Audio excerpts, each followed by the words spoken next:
أعوذ بالله من الشيطان الرجيم. بسم الله الرحمن الرحيم. الحمد لله رب العالمين الرحمن الرحيم مالك يوم الدين. إياك نعبد وإياك نستعين. اهدنا الصراط المستقيم صراط الذين أنعمت عليهم غير المغضوب عليهم ولا الضالين. صدقت يا رب العالمين. دا الله رب العزت ففضل احسان او کرم سره د قرآن عظیم الشان دا شروع شوه. دا الله عظیم احسان دی او دا الله په پرځونه سره دا د الله داسې کلام دی چې مخکې او وروستو داسې کلام چې دی نه و نشتا نه به بیا وي. اوس خبرې خو د دې ډېرې زیاتې دي چونکې عامو مجلسونو کې او دا درس چې دی دا داسې دی چې دا مخصوص دی نو موږ ډېرې خبرې په هغې سره هغه وضاحت د قرآن په دې کې خپله منځ منځ کې بس راځي نو ډېره اوږده وینا. لومبنۍ صورت په قرآن پاک کې د سیدنا عثمان رضی الله تعالی عنه په ترتیب سره چې کوم ترتیب عثماني سره ویلی شي هغه دغه د سورت فاتحې دی. دې ته شافیه هم ویلی شي او نور بلا نومونه ورته ویلی شي. په دې صورت کې شفا ده خو په دې صورت کې الله رب العزت په قرآن کې دې ته چې دی نو څه ویلي دي سبع من المثاني ورته ویلي دي او دې صورت ته چې دی نو د قرآن چې دی نو هغه ټول نچوړ ویلی شوي چې په دې کې د قرآن پاک نچوړ دی او کله چې د الله رب العزت د عظیم کلام شروع کی د هر ښه کار او بابرکته کار چې شروع کیږي نو د بسم الله نه کیږي. خو د قرآن عظیم الشان ورسره دا اوچتوالی دی دا لویوالی دی چې کله د قرآن شروع کیږي نو د قرآن دپاره اعوذ بالله ویلو هم ضروري دی. په سر کې ته به وایو اعوذ بالله من الشیطان الرجیم. چې کله ته اعوذ بالله ووایې نو ته په دې کې د الله رب العزت په فنا کې رالی او د شیطان نه ته ځان بچ کړي. دغه شان د دنیا هم چې کومې مرحلې په انسان باندې سړی کور کې لګیا وي بار کار کوي په هر کار کې د الله رب العزت سره ته خپله پناه نیسه هغه سره ځان پیوس کوه. مثال یې داسې دی چې ته په یو پټي کې روان یا په یو کور کې د چا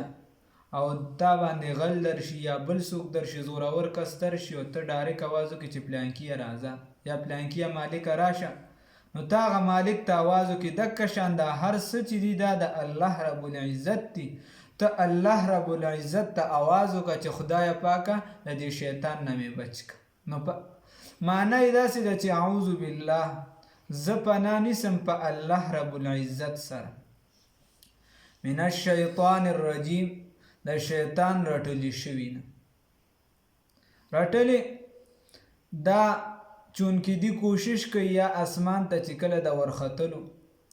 بیا د هلته نه شهاب ثاقب شهاب ثاقب چې څه ته ورشي په هغه ستوري باندې ویشتلی شي د هغې د وجې بیا چې دی نو دې سوځي یا په لاندې راځي وغیره هغې د وجې ورته ویلی شي یا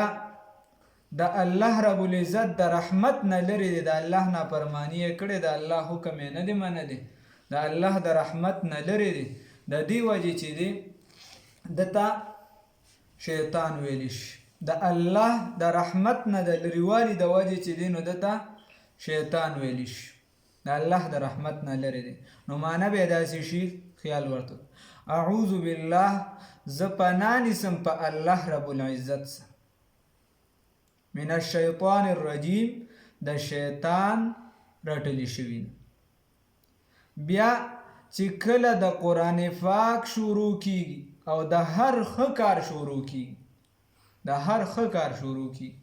نو هغې کې بسم الله ویل چې دی دا پکار. رسول الله صلی الله علیه وسلم فرمای د هر با برکته کار شروع چې وشي او دی په سر کې د الله نوم وانغستی شي، د حدیث مفهوم دی، نو دا بې برکته. نو د هر ښه کار په شروع کې به د دې وجې انسان د کورس کار کوي، زنانه د مثال په طور کټوی کوي، یا چې دی نو ماشوم رالی، ماشوم چې دی کینی، یا چې دی په کور کې څه کار کوي، ورسره چې دی بسم الله مستقل ذکر دی، بسم الله دی پې وی، الله رب العزت به اجر او ثواب هم ورکوي او هغه کار کې به هم برکت وي، هر څه کې به چې دی نو ښکلیوالی وي، مزیدار به وي. بسم الله زه شروع کوم په نوم د الله سره، یا شروع کوم په امداد د نوم د الله تعالی سره،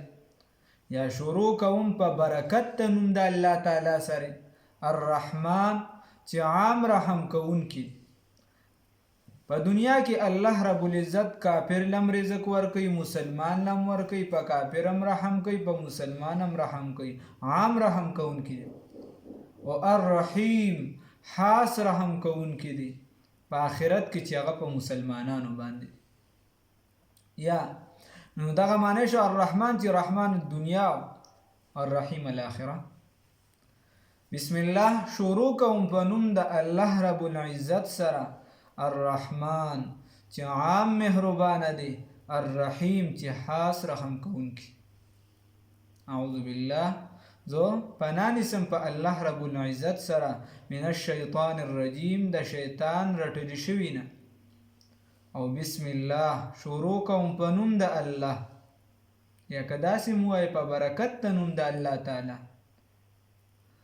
الرحمن چې عام رحم کوونکی دی،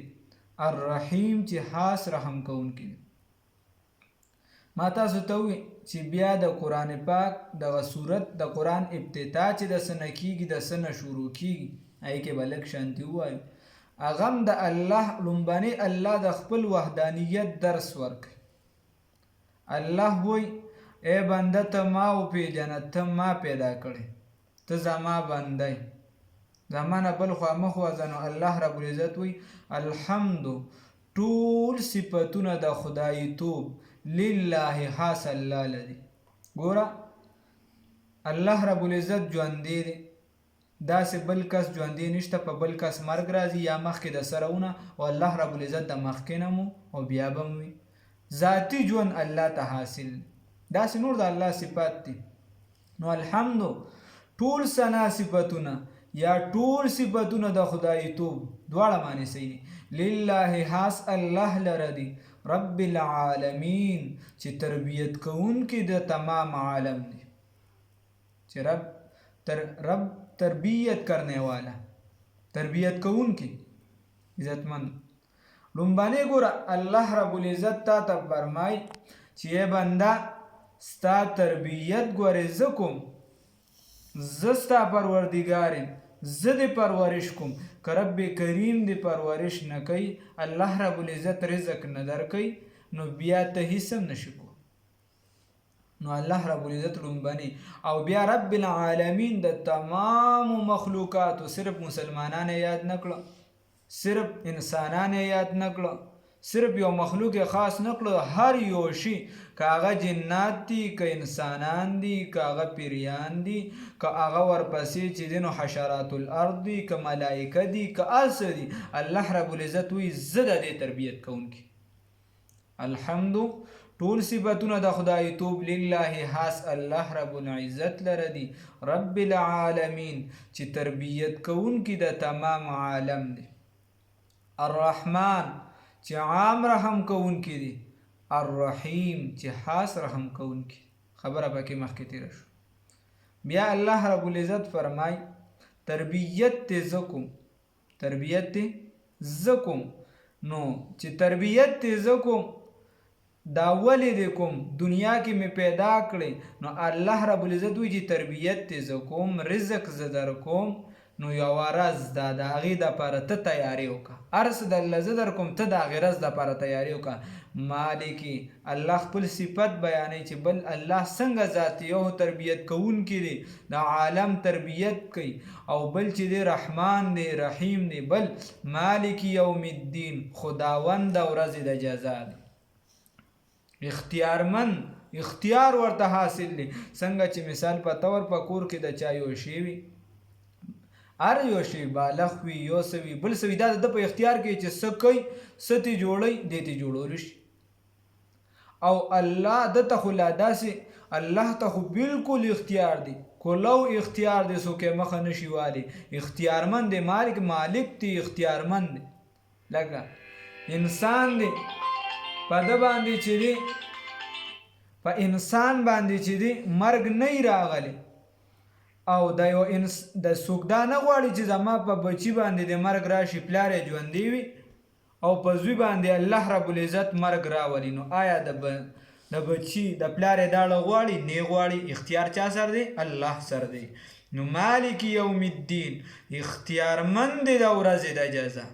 الله رب العزت سره اختیار دی ته د الله رب العزت مخه نشي نیسلی که ته هر څومره لګیا شي ټوپونه وي چې بای زمانه دی دا پلار نه ویتلی زمانه دی دا مور نه ویتلی نه نه الله رب العزت وی بیا داسې نه چې کله لړ شي هغه ورځ باندې بیا دوباره راپاسولی شي چې قیامت ورځ د الله رب العزت وی مالک یوم الدین اختیارمند دی مالک د ورځې د جزا دی د بدلی بیا ورپسې الله رب العزت فرمای وی دا ټول چې درته ذکر کړو حدیث شریف کې راځي رسول الله صلی الله علیه وسلم فرمای د حدیث مفهوم د رسول الله صلی الله علیه وسلم فرمای چې الله رب العزت فرمای وی دا سورته فاتحه چې دا زما او د مخلوق زما د بنده ترمنځ نیمه ده نیمه کې دې زما صفات بیانې او بیا زما دعاګانې غواړي نو دی آیات کې ورپسې موږ وایو ایاک نعبد ای ربا موږ خاص ته عبادت کو د بل چا عبادت موږ نه کو د بل چا په نوم به منښته نه کې دا به نه وي چې د پیر بابا په نوم باندې مې دا ومنل د پلانکي بابا په نوم یا دا نه منښته به صرف د الله په نوم باندې کې د الله د رضا دپاره به ورکړه کې نو ایاک نعبدو موږ خاص ته عبادت کو دا و ایاک نستعین او خاص تا نه امداد غواړو موږ د چا نه امداد غواړو د الله رب العزت نه امداد غواړو د بل چا نه امداد نه غواړو نو الله رب العزت وی د الله رب العزت نه موږ سوال کو خدای پاکه موږ ستا نه چې دی نو څه کو ستا عبادت کو ستا نه اختیار غواړو ستا نه امداد غواړو اوس عبادت چې دی هغه که مونځ دی زکات دی حج دی هر څه دا چې دا موږ د چا دپاره کو د الله دپاره کو د الله عبادت کو او دا به کو اوس دې سره نور مسایل دی مثال په طور زنانه کور لګیا یا یو څه اکثر خلک منښتې کوي وغیره دا نه پکار چې منښت اول خو رسول الله صلی الله علیه وسلم فرمای د حدیث مفهوم دی چې په منښتې سره په هغه کار کې څه بدلون نه راځي ته یو شی په ځان لازمي کې خو په هغې کې بدلون نه راځي بیا حکم سخت وروسته به راشي نو چې هر عمل کې هر څه کې د الله دپاره به کې او د الله خالص لله بالله د الله بنده به ګرځي د مخلوق بندگی به نه کوي و ایاک نستعین او خاص تانه مدد غواړو د بل چا نه به مددونه هم نه غواړې مدد کوونکي الله رب العزت دی دې ځای پورې به اکتفا وکړو دا نن دپاره بس اعوذ زپنانی سم بالله پا الله رب العزت سرا من الشیطان الرجیم د شیطان نټلی شوینا بسم الله شروع کوم په نوم د الله تعالی په برکت د نوم د الله تعالی الرحمن چې عام رحم کوونکی دی الرحیم چې خاص رحم کوونکی دی الحمد ټول صفتونه د خدای توب لله خاص الله لردی رب العالمین چې رب دی د تمام مخلوقاتو تربیت کوونکی دی د تمام مخلوقاتو الرحمن چې عام رحم کوونکی دی الرحیم چې خاص رحم کوونکی دی مالک یوم الدین مالک د ورځې د قیامت دی ایاک نعبد من خاص تا عبادت کو و ایاک نستعین او من خاص تانا امداد غواړو خاص تانا مدد غواړو الله رب العزت د عمل کولو توفیق راکړي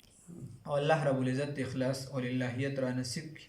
او الله رب العزت د شورو برکت والا وګرځي څه قسمه حاجتونه الله دې پوره کړي الله دې په کور کې زنګ په ژوند کې د ټولو مسلمانانو په زندګو کې برکت واچي